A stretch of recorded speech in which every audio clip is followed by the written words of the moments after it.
Corporate social responsibility is a hot topic in today's business environment. Organizations are responding to consumer requests to be socially conscious by considering the three pillars of sustainability: economic, social, and environmental. Consumers are more aware of what they are purchasing, and this impacts how businesses need to address their corporate social responsibility initiatives, especially in areas such as sustainability. Many major organizations are showing their stakeholders that they want to be socially responsible. By stakeholders, I mean customers, investors, or employees, anyone who plays a part in the organization. These companies are trying to be transparent in all sustainability initiatives, from sourcing to audits, and even posting expectations from their suppliers.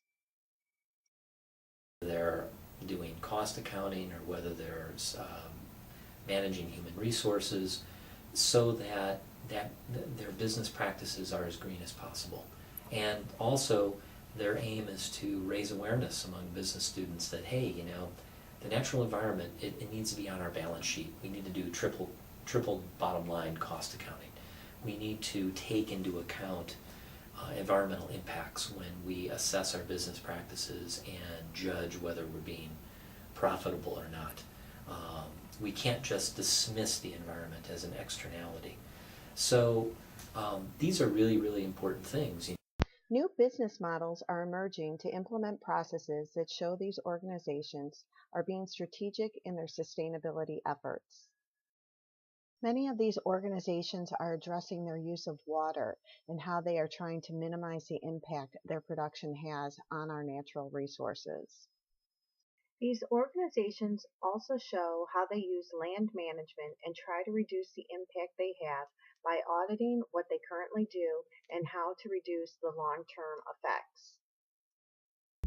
Companies are guided by the SSSC Sustainability Supply Steering Committee to ensure efforts are supported at all levels of the supply chain.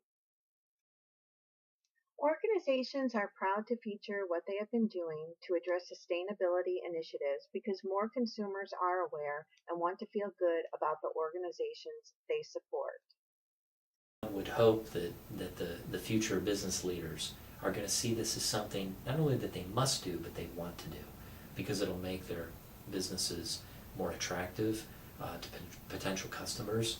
They'll recruit a higher caliber of worker, of professional, and they'll just be healthier places to work in and save money by conserving energy, and more of that can be plowed into profits. Right. Are there any companies that really strike you as they're doing some great things, and if there are, who are they and what are they doing?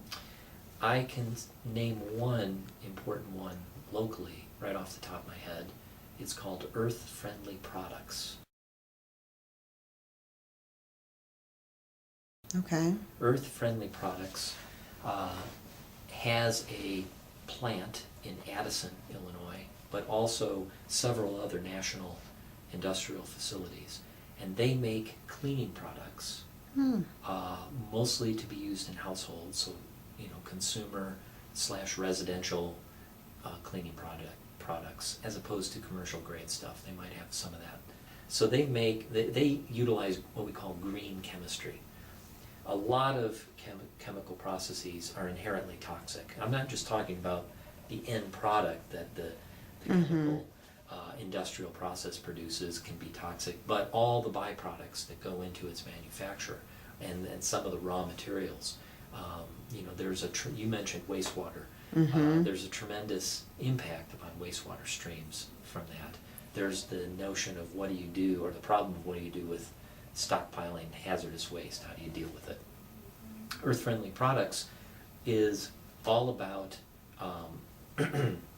making biodegradable, non-toxic cleaning products, which are definitely not the norm if you walk up and down a supermarket shelf, and having them be very, very effective, but also manufacturing them in a way that is as green as possible. So they're a pretty exemplary company in terms of what they're actually making. It's not just that they're making a car, which is inherently polluting, and yeah, it's nice if it gets 50 miles a gallon instead of 20. They're making stuff that we need to use, cleaning products, but that are going to be environmentally neutral. They're going to be benign rather than potentially harmful. So they're a great example of a company that's really making a difference and providing green alternatives for consumers, giving them sustainable choices in the products they consume. As the professor mentions, companies are looking at all aspects of the business process from sourcing, production, and distribution, and the impact each of these areas has on sustainability and what changes can be made for a more positive impact.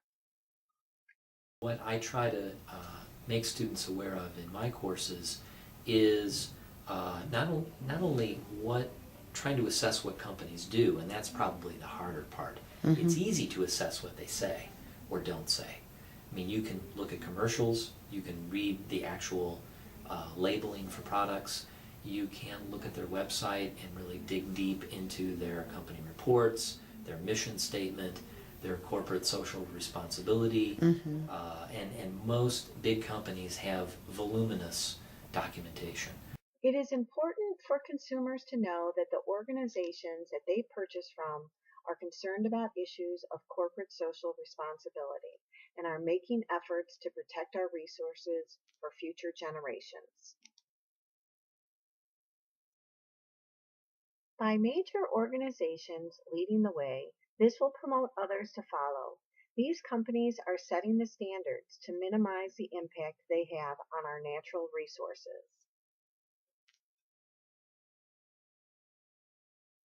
Thank you for taking the time to view this podcast. I hope you are able to view the other episodes in this series on sustainability.